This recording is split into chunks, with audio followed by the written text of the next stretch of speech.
Good morning. My name is Linda Rosenblum, and I'm the Education Program Manager for the National Park Service. And I'll be the moderator for this series from the Presidential Primary Sources Project. We're glad you're here to join us this morning. Today we're going to be having a program from the Franklin Delano Roosevelt Library, and our presenter today is Jeff Urban. Before we get started, I'm going to show you a few slides. Let's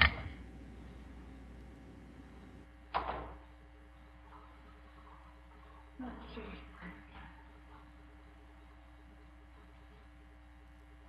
The slides are not moving. We're seeing them. We are seeing them, Linda. You're just not seeing them. I can't. There they go. Okay, there we go. Here on this slide, you can see the partners that are involved in this program. Internet 2, which is our overarching affiliate partner, the National Park Service, the National Archives and Records Administration, Presidential Libraries, and then some of these other partners, Magpie and Idaho Education Network, help us with the technology pieces of this. And then we also have a few extra museums, like the 6th Floor Museum at Dealey Plaza and Woodrow Wilson House, that are joining us for the first time this year. The disclaimer that you'll see here is to notify the schools that the students who appear and participate in these projects will be taped, and they will also be shown live, and that it is the school's responsibility to make sure that the consent of the student parents are that the children who participate are to be audio taped, streamed, broadcast, and archived for this program. At this time, I'm going to go ahead and give each school a chance to introduce themselves. And how we're going to run this program is that when myself or Jeff from the library is addressing the schools, we'll ask each school to select a student to walk up or get close to the microphone there so we can see you and hear you. Unmute your microphone, and we'll want you to introduce your school. Tell us what your name is, what class you're in, and what grade you're in. So at this point, I'm going to ask the Birchwood School to select a student to introduce your school and tell us what grade you're in and where you're from. Birchwood?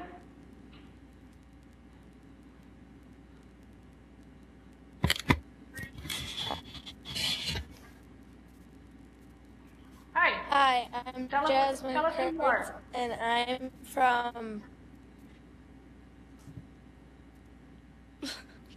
Say it again. Hi, I'm from the Birchwood Blue Hills Charter School, and this is the 7th through 12th school, and it's project-based learning, and I'm in 7th grade.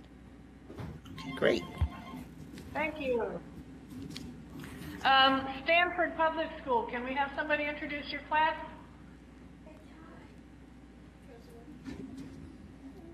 I am Ty Hess. I'm at Stanford School. This is the 6th grade. Okay. 5th and 6th grade. Ty Hess. 5th and 6th. And your teacher is? Mr. V or Mr. Von Bergen. Okay, thank you. Do we have any students at Lodgegrass that would like to introduce their school? Lodgegrass is having technical difficulties. They are down currently. They'll be back shortly. Okay. So we'll go ahead and turn this back over to Jeff Urban at the Franklin D. Roosevelt Presidential Library, and he'll be our presenter for today. Well, thank you, everybody, for having me in. While we're getting ready, I was just doing one of my hobbies, which is making things, buildings and things out of cards. But now that we're getting ready to go, what I'll do is I'll just put this aside and get back to it later. I find it works a lot easier when you tape them together than when you just try to make it happen automatically. So what I'd like to do today, boys and girls, is to talk to you a little bit about the Roosevelts and their record on race. And what I'd like to do is to begin with a little overview of the presidential library system, talk to you a little bit about what we do here, the kinds of things that we have here, the kinds of things that you're likely to find in our presidential library. And then we're going to talk about 3 episodes in the Roosevelt administration that relate to race. At the end, we'll open it up to some questions and answers, and we'll kind of go along from there. So the folks we're going to talk about today are Franklin and Eleanor Roosevelt. Now, Franklin and Eleanor Roosevelt were a husband and wife team, the First Lady and the President, of course, and they were in the White House from 1933 until 1945. And what we have here in Hyde Park is the Roosevelt Presidential Library. And the Roosevelt Presidential Library is the nation's first presidential library. And it was actually designed by Franklin Roosevelt himself, who sketched it out on a yellow legal pad like this. And he sketched out what he wanted his library to look like. Now, this is a very rough picture of it here, but he wanted it to have a large sloping roofs, he wanted a nice porch, and these little lines indicate that he wanted it made out of what's called Dutchess County fieldstone. So this is the nation's first presidential library. He gave this drawing over to an architect, and then the architect actually came up with the plans that created this building here. So this is the Roosevelt Presidential Library as it exists today. Hey guys, and you'll notice that it's got the large sloping roofs like President Roosevelt wanted it to have. It's built around a nice courtyard, and it's covered in Dutchess County fieldstone. And in this building, boys and girls, we have 17.5 million pages of documents. That would be a stack of documents 16 times taller than the Washington Monument if you stack them all on top of each other. We have about 50,000 books in our book collection, and we've got about 83,000 museum objects, and I'm going to share some of those with you in a minute or two. This is what the documents are stored in. These are called Hollinger boxes. Each of these boxes contains about 800 pages of documents, and I'm going to show you some of the documents from these collections today. And we've got about 22,000 of these boxes that contain the documents that relate to the Roosevelt era, the Roosevelt presidential era. So let me tell you a little bit about the presidential libraries and how these things came to be. Well, when Washington was our first president, he understood that there was no such thing as president's school. And he also understood that we had just spent 8 years in the Revolution fighting against the British, and we had defeated them. We'd spent a lot of lives, a lot of money, and a lot of time. And this experiment that we call America was just starting off. Now, Washington had a lot of great leadership skills, and his leadership skills were used first as a general in the Army and then as our first president. But he was afraid that future presidents may not have those same leadership skills. So he thought, well, how can I best make sure that future presidents do a good job in this job of being president of the United States? And the way he did that was he said, okay, the first thing I'm going to do is be very careful about all the decisions that I make, because I know that these are going to set precedents for the presidents that follow me. They're going to set traditions. So I have to be very careful about what I do. The second thing he thought he should do would be to make his papers available to future presidents. So it's kind of like when you guys have got a friend or maybe an older brother or sister who's had one of your teachers last year or a couple of years ago. You might say, well, what's Mr. B like? Does he give hard tests? What kind of quizzes does he have? And if you look at your brother or sister's notebook, you'll get a sense of the kinds of projects that he has, the kinds of homework assignments, the kinds of tests, and those types of things. And you'll get an idea of what the job is like before you even get there. That's what Washington wanted to do. So he took his papers to Mount Vernon with the hopes that they would be organized so they could be used by future presidents. But unfortunately, many of his papers were actually eaten by rats. And they were eaten by rats because the documents were on very tasty parchment paper, and the rats just couldn't help themselves. Get away from there, you. Well, with President Washington, when he died, died the concept of the presidential library. That is, up until Franklin Roosevelt built his presidential library in 1939. It was the first presidential library in the presidential library system, and the only one ever used by a president while they were actually president. And the chart I'm going to show you now shows the presidential library system as it exists today. So I'm over here at the Roosevelt Presidential Library, which is about 2 hours north of New York City, in the Hudson Valley. That's where President Roosevelt was born, where he lived his entire life, and where he's buried. And that's where our first presidential library is. These other spots on the map show the other presidential libraries as they are out there in the country. And right now, President Obama is getting ready to decide where he's going to put his presidential library. Now, there's a couple of places in the running. One of them is New York City, where Columbia University is, but I hope he doesn't go there. Too crowded.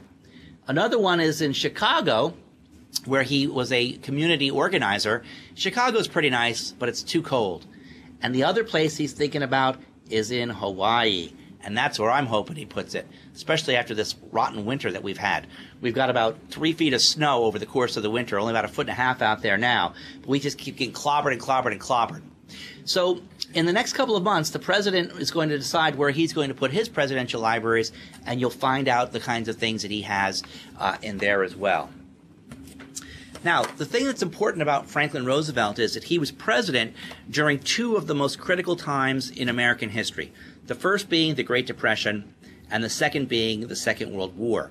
President Roosevelt was elected to the presidency 4 times. He's the only person to ever be elected president 4 times. Today, there's an amendment to the Constitution, the 22nd Amendment, which limits the president to only 2 terms.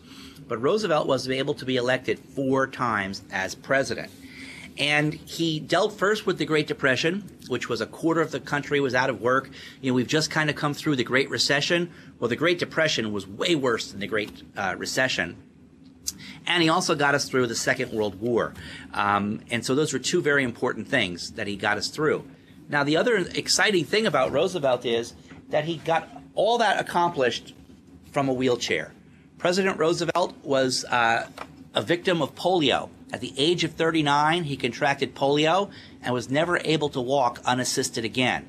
So he's not only our first 4-term president, but he's our first and only disabled president. And what this chair here, this model shows, is that his wheelchair was nothing more than a kitchen chair. The legs have been cut off of. It's been placed on a metal frame. The big wheels are in the front, the little wheels are in the back, and there's no arms on here. He would use this so he could roll from one spot to the other, and then he would get into a nice, comfortable chair. He also designed it so that he would have an ashtray on there because the president was a heavy smoker.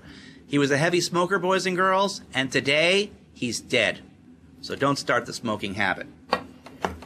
Now, because the president was so important to helping raise money to fight infantile paralysis, he created a thing called the March of Dimes.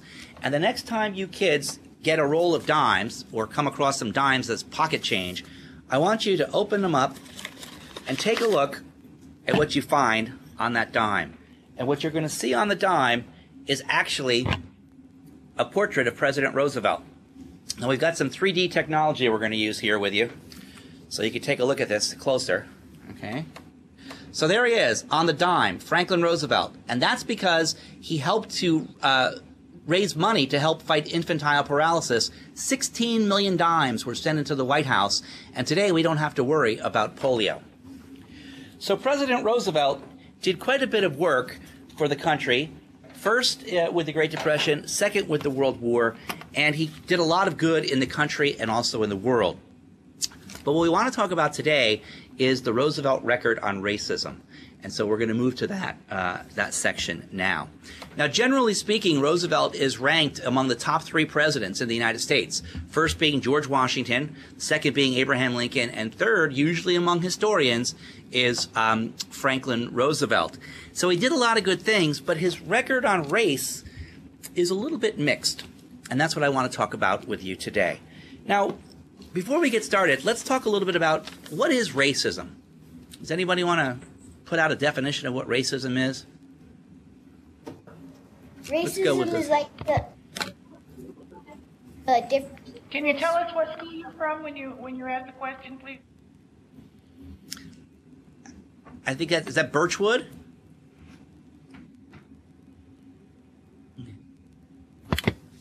No. Okay. Oh, okay. So what? So was that Stanford? Must be Stanford.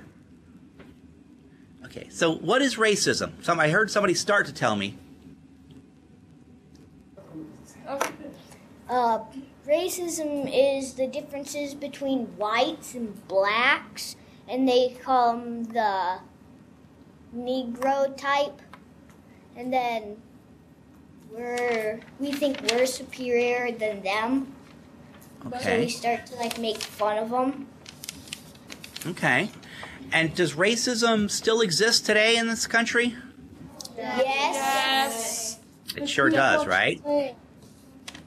Right. It sure does. But you know, we've made a lot of progress. Now, do you think there was more racism today or more racism back in the days of Franklin and Eleanor Roosevelt? What do you think? Are we more racist today or were we more racist back then? Back in the day. Back then, right. Okay, great. Excellent. Right. America in the 1930s and 40s was a very different place than it is today. Now, there's still racism that goes on today, and we see that with things like what happened in Ferguson, Missouri, and in New York City, where the white officer, shot the black man. We still see those kinds of things going on, but in the days of Franklin and Roosevelt, it was much worse. Back then, there was no such thing as integration. Does anybody know what integration is? What is integration? Stanford, you want to take a shot at it? Oh, is it like the combining? It's mutated. Is it the, like, back then there was segregation, which means that they were separated, and what was it called?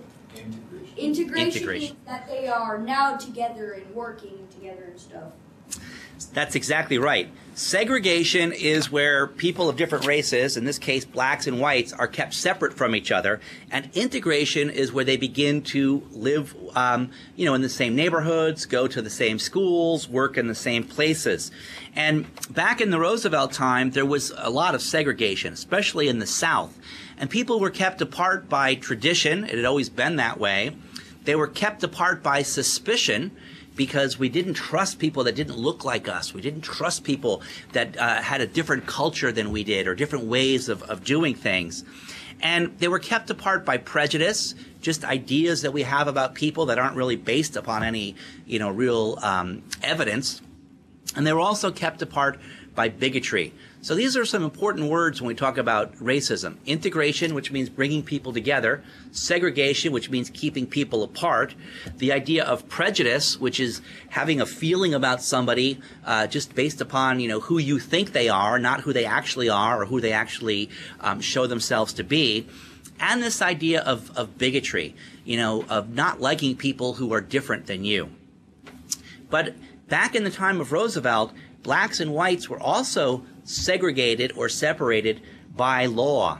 So it was actually part of American law in many places.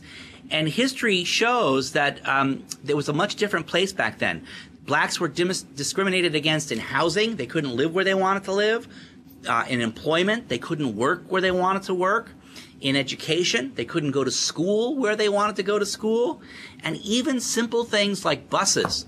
When a black person got on a bus, they were expected to sit at the back of the bus, not in the front of the bus. Or if they went to a lunch counter, they were expected to sit at a separate section of the lunch counter or use a separate water fountain if they were thirsty.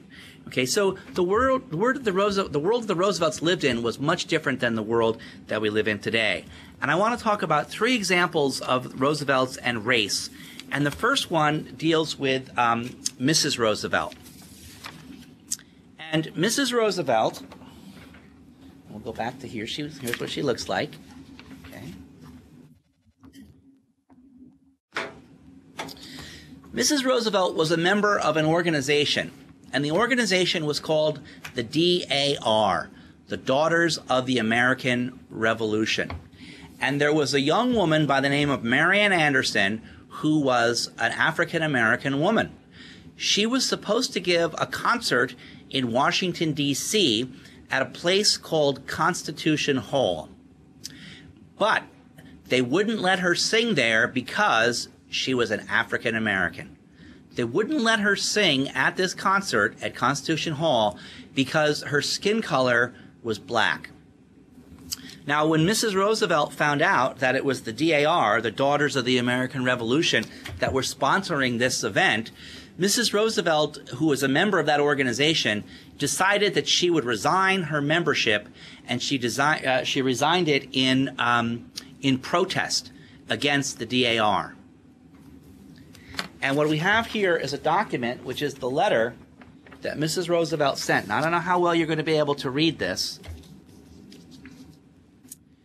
but this is dated February 26th, 1939, and it's to the head of the DAR.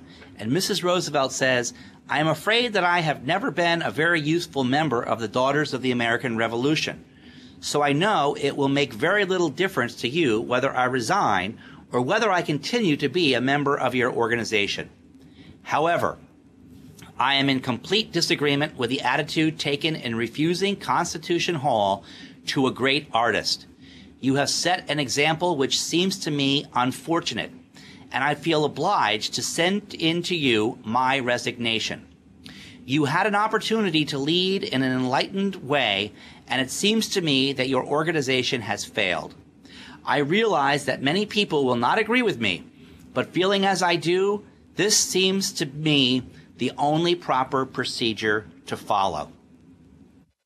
So when Mrs. Roosevelt found out that this Marian Anderson was not going to be able to sing at this conference or this concert, she resigned her membership in the organization that was sponsoring that. And that didn't change the fact that Marian Anderson wasn't allowed to sing at that concert.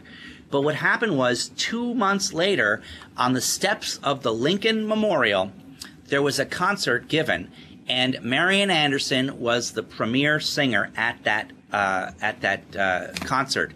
75,000 people attended that concert, and Marian Anderson had her moment in the sun. Now, an important thing. Do you think Mrs. Roosevelt went to that concert? What do you think?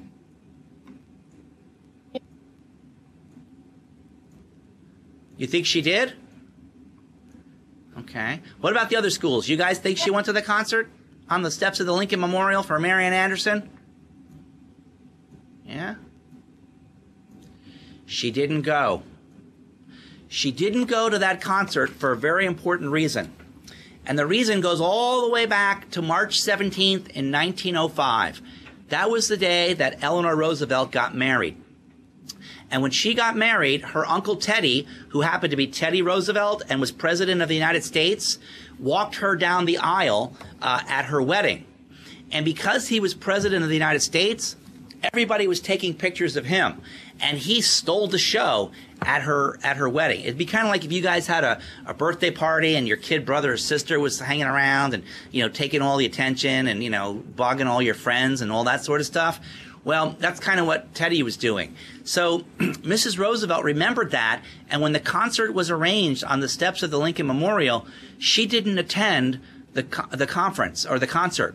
And the reason was because she wanted Marian Anderson to be the center of attention. She wanted her to be the focus, and she knew that if she went as First Lady, everybody would be taking pictures of her and not of the president. Now, what do you think about this idea of Mrs. Roosevelt resigning her membership in the DAR? Was that a good thing or was that a bad thing? Should she have stayed in the organization and worked to change it? Or was it okay that she left? I think it was okay that she left. Because Hold on. Can we get one student from Birchwood School to answer the question, please? Somebody from Birchwood, do you have an answer?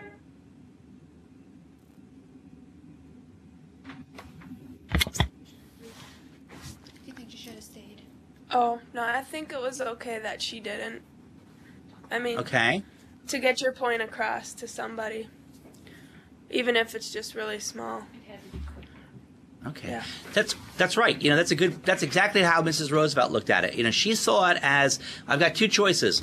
I can stay in this organization and try to change it from within, or I can quit and bring attention to the fact that I'm quitting and make my point and make my statement. And that's the one that she chose to do. So in a lot of ways, it was a small step, her quitting this organization, but it had a big impact because it brought attention to the fact that this woman who had brown or black skin but a beautiful voice was kept from singing. And Mrs. Roosevelt said, voices don't have color. They have tenor, they have tone, they have melody, but they don't have color. And so we can't judge by, the color of somebody's skin.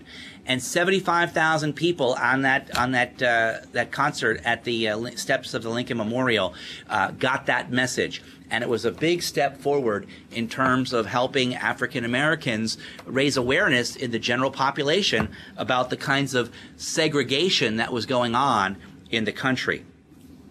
The next thing I want to talk about is a thing called Executive Order 8802.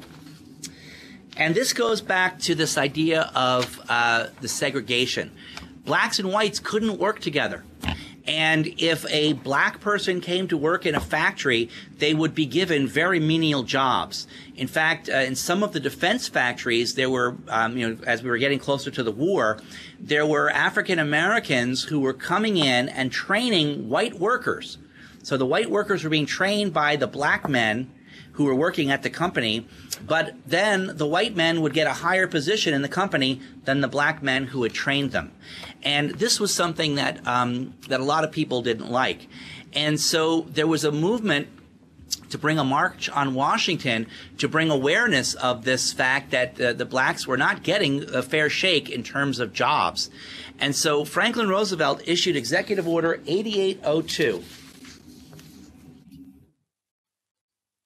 And this executive order says in this paragraph here, I do hereby affirm the policy of the United States that there shall be no discrimination in the employment of workers in defense industries or government because of race, creed, color, or national origin. And I do hereby declare that it is the duty of employers and labor organizations in furtherance of said policy, without discrimination because of race, creed, color, or national origin. Now that's a big step forward because I want to show you something that was in the government earlier than that. In November of 1925, the United States Army issued this report that I have here. This is November 10th, 1925. And this is a report that the Army made about African Americans in the military. And this was an official United States government report. And it said, and this is pretty shocking stuff, so don't take this as me saying this, but this is what this report said. This was official United States government policy at the time. The Negro does not perform his share of civil duties in time of peace in proportion to his population. The Negro failed in the First World War. And then it goes on, later on, and it lays out down here some very disturbing stereotypes about African Americans.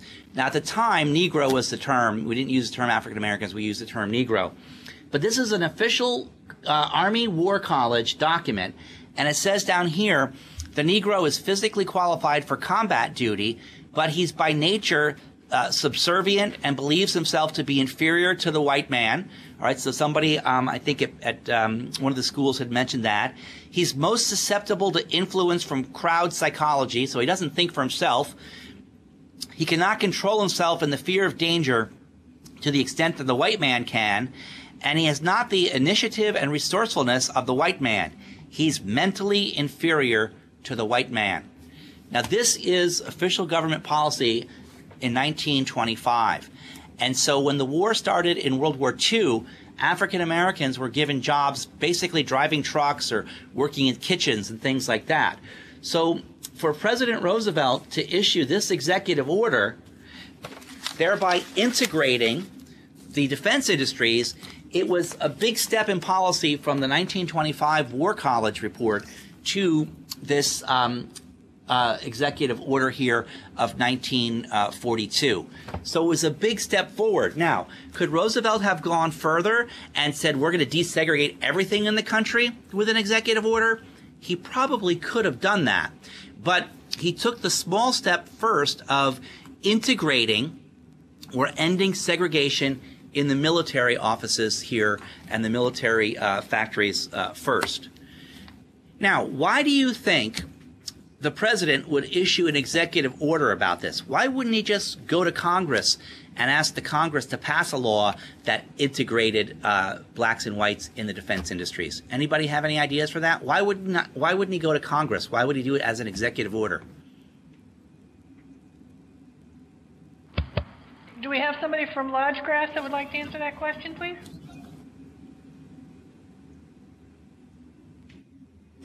Any ideas? Okay, now? I think your microphone is on mute, Lodgegrass.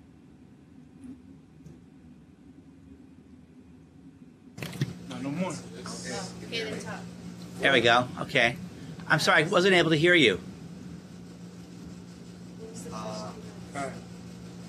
So, why would he do it by executive order and not by an act of Congress? Maybe because he didn't want to force it on anybody. He didn't want to force it on anybody.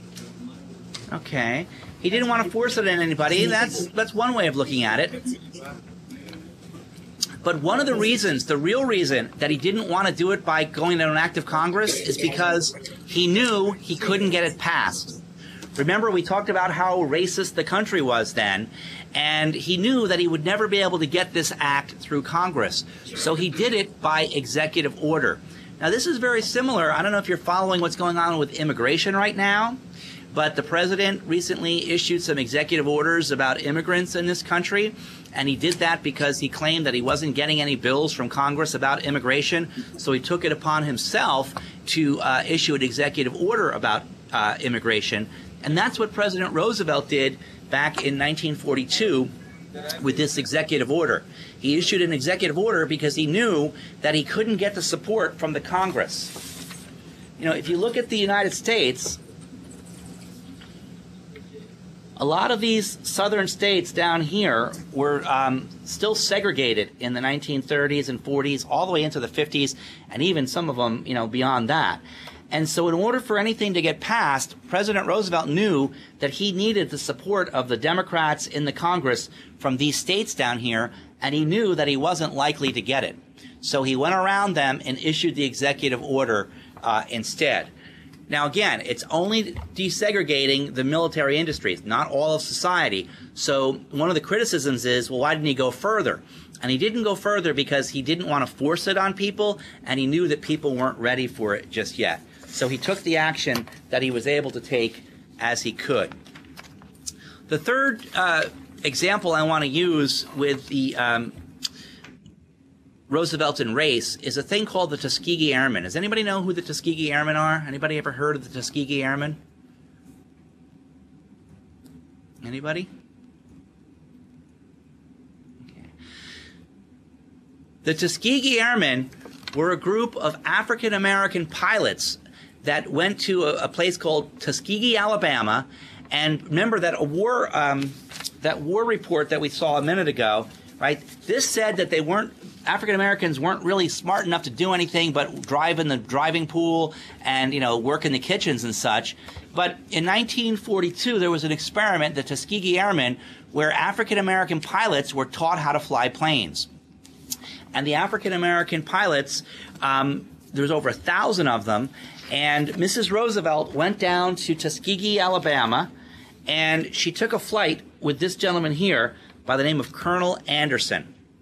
And these were African American pilots who couldn't get into the Air Force. They weren't considered smart enough to be able to do much more than, you know, work in the motor pool. But they taught them how to fly planes, and Mrs. Roosevelt went down to visit, and she jumped in one of the planes when Colonel Anderson, this gentleman here, said, "Would you like to go for a flight, Mrs. Roosevelt? I can show you how well I can fly." And she said, "Sure." She hopped in the plane, and they took off, and the Secret Service almost fainted. here's these guys that aren't supposed to be able to do anything, and now the First Lady of the United States is flying around in the air with them. And when she landed, she said, these gentlemen can fly a plane just as well as anybody else. And it was that made a huge step forward for the Tuskegee Airmen. They were organized into what's called the 99 Pursuit Squadron, later renamed the 99 Fighter Squadron, and they were called the Red-Tailed Angels because their planes were painted red on the back of their planes. The tail end of their planes were painted red. I have a little bit of a picture of that here. And what these guys did was they flew support missions for bombers. So as the bombers were going over to the Mediterranean area and to Europe to drop bombs on the enemy, these guys, these black pilots, protected the bombers from the enemy aircraft that were coming up and trying to shoot them down. And these guys went on over 5,500 flights, and they destroyed 261 enemy aircraft. And a lot of the white pilots who were flying the planes that were dropping the bombs didn't even know that these African American pilots were flying along with them and using them and protecting them along the way. So these are three examples of the Roosevelts and race. It's considered somewhat of a mix in terms of the record because, well, maybe they could have gone further. Maybe they should have done more. But what they did was they made small steps where they could. Mrs. Roosevelt used to say, I can't do everything, but I can do something. And so these small steps moving toward integration, moving toward fighting racism, were made by the Roosevelts in their day, first by refusing the membership in the DAR, which was, considered to be having a racist view toward Marian Anderson. Second, by integrating African Americans into the workforce in the defense industries during the war. And third, by training these pilots to fly the support missions. Small steps that were taken and a longer move toward civil rights and integration that were later built upon later on. One of the things that's important about being a leader is that you have to be careful not to get too far out ahead of the people that you're leading. If you do, you'll lose them. And so the Roosevelts were trying to keep step and keep pace with the events that were going on in the country, but also moving toward a better way in the country. So now let's open it up to some questions and answers. If you have any questions or comments or snide remarks or anything about anything that we've talked about, I'd be happy to try to answer those questions. Okay, we'll start with Birchwood. Would you like to ask a question?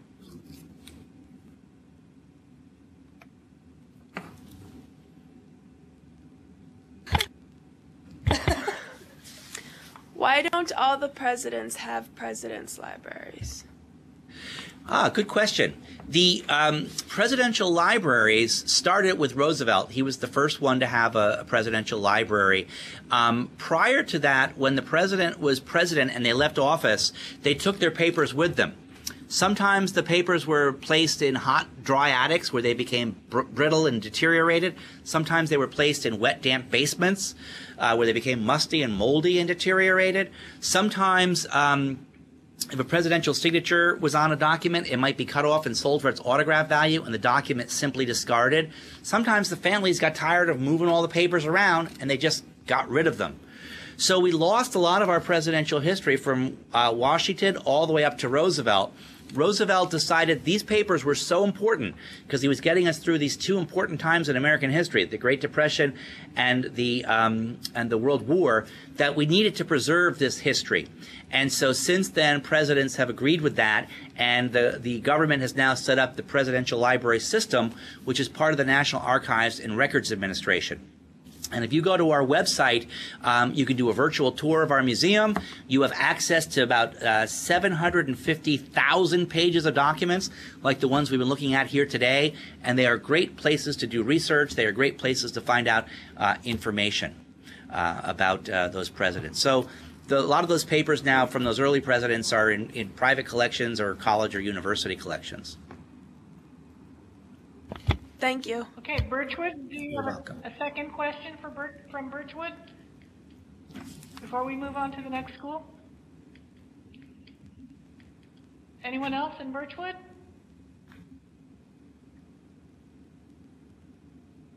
Okay, let's go to Stanford. Does anyone from Stanford like to ask a question? Who was Franklin Del Roosevelt voting against for president? Oh, who did he run against? Yeah. Yeah. Well, okay, first he ran against a guy by the name of Herbert Hoover. And Herbert Hoover was president, and then Roosevelt ran against him, and he won, so he became president. Then in the second election, he was running against a guy by the name of Wendell Willkie, and he beat him. And then he ran against a guy by the name of Thomas Dewey, and he beat him. And he also ran against a guy, let's see, so it was Hoover, Willkie, Dewey, and Landon. Alf Landon was another guy. He ran against him second. So he beat first Hoover to become president, then Landon to become president a second term, then against Wendell Willkie to be president for a third term, and then against Thomas Dewey to become president for the fourth term. Now, the thing that's interesting, you know, is that President Roosevelt was president for 12 years. That's longer than some of you have been alive. So that's a long, long time to be president. Okay, Stanford, does someone else from your school have another question before we move on? I think there's a young lady there. Who was the first black person to fly a plane? Wow, I don't know who the first black person to fly a plane was, but you know, with the idea of segregation and this idea of not integrating African Americans or blacks into you know, into industries and things, I'm sure that the first black aviators started out as mechanics or, you know, technicians or workers and such. That's what was so important about this Tuskegee Airmen thing, because what it did was it took these guys and said, you know what, you're smart enough to fly the planes. You know, you've got the skills, you've got the ability, you've got the aptitude and the attitude to fly those planes. And these Tuskegee Airmen who did this, they understood that what they were doing was a big, big test. If they failed, everyone would have said, see that? We told you we can't teach these guys how to do anything. But they didn't fail. Right? Over 1,000 of these guys became pilots, and they flew those missions, and they shot down those other enemy planes, 261, and that helped to break the race barrier for African Americans in the military. When President Roosevelt died and Harry Truman became president, one of the things that Harry Truman did was he integrated the military. So he allowed blacks into the military just like everybody else. And it started with this Tuskegee Airmen experiment here under the Roosevelt administration first. Okay, moving on. Let's go to Lodgegrass. Would someone like to ask a question from Lodgegrass? Were there any backlashes in the attempt to integrate military for Roosevelt? Yeah, there was a lot of opposition. There was a lot of opposition.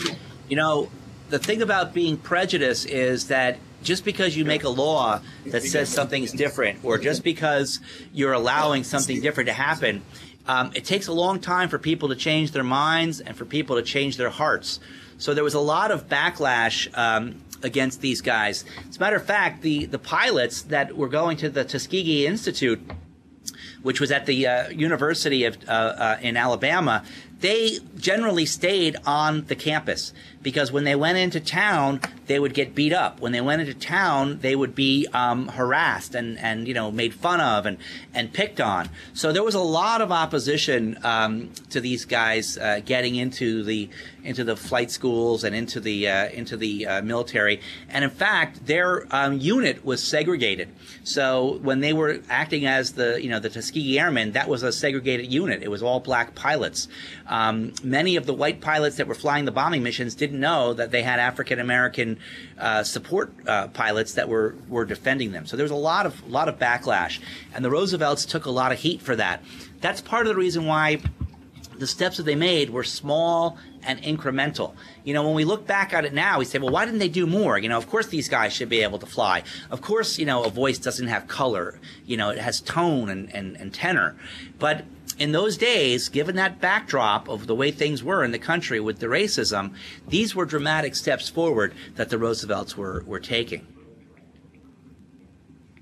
Okay, Lodgegrass, do we have a second question?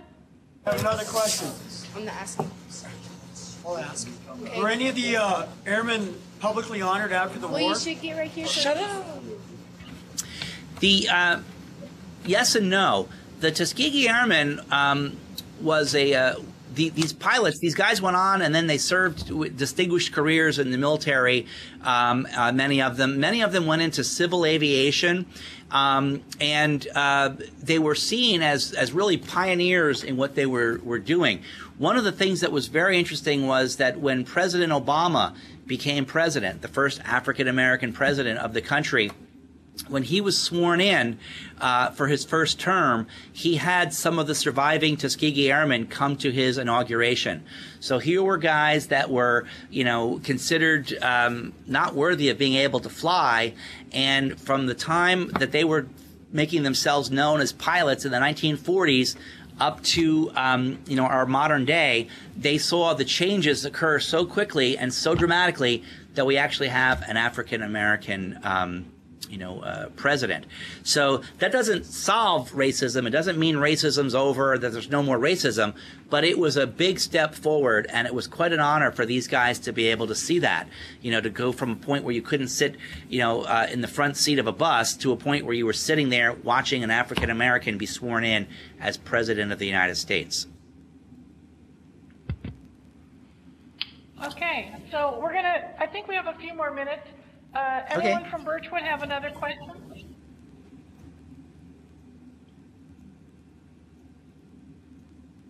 No? Anybody? Okay. Stanford? Any more questions at Stanford? Yes, go ahead. Okay, go ahead. Why did they bring African Americans to the United States? You mean initially? Well, one of the important things about African American contributions to this country is that African Americans were used as a labor force. In the South, the whites didn't go out and pick the cotton or didn't go out and, plant the tobacco and pick the tobacco. That was hard work, and you had to have people that you could make do it. And the way they did that was they took these people as slaves. Now, it's a very bad thing to do. It's a wrong thing to do. But they used them as a labor force. And these white farmers, became rich on the labor of these African Americans who were forced to work from sunup to sundown in these very terrible, hot, uncomfortable conditions. It really is, in many ways, one of the most shameful things that can be done to own somebody else. And the United States has been dealing with this ever since. We've made small steps along the way, with the Civil War, and then, some of these integration methods that the Roosevelts were using, the civil rights movements of the 1950s and 60s. And, we've been able to move on. When the Tuskegee Airmen were being interviewed for this, for a film that we made here, which by the way, teachers, if you go to our website and go to our curriculum guide section of the education page, you can see a short film about the Tuskegee Airmen. One of the things that these guys talked about was the great thing about America is America's ability to change, America's ability to move forward, to be more and more the promise of what America is supposed to be. And that's where we've made a lot of progress, in doing these things. And folks, you guys and gals out there can make a big difference with this as well. You should be considering, I think, small steps that you can take in your school or in your community, in your neighborhood, in your family, that can, advance the rights of other people. Maybe come up with a slogan that, advances other people's rights, or create a bulletin board in your school that shows how diversity, right, people with all kinds of different skills and abilities, makes for a more interesting school It makes for a more interesting community. You know, these are the kinds of things that, you know, are small steps. You can't erase racism. Okay, you can't do that. You know, nobody has the power to do that individually in one fell swoop. But each of us has that power, as we saw with the Roosevelts, to do it in small incremental steps. Lodgecraft, do you have one more question before we end the program today? No. Thank you. No. Okay. Well, Of course not. thank you. Thank you. All right. Well, we want to thank you folks for joining us today. You'll see on the slide here the website where you can go to see what other programs are upcoming on the series. We hope that your schools will sign up for a few more of these presidential site distance learning events.